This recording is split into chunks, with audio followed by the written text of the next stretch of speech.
केला. तुमच्या हाती सत्ता आली म्हणून सत्तेचा माज चढू देऊ नका.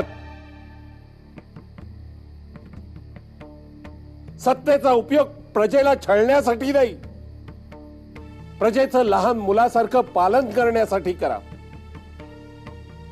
नाहीतर सत्ता येते आणि माणुसकी निघून जाते. आपल्या हाती सत्ता आली म्हणजे आपण सर्वश्रेष्ठ झालो असे समजू नका.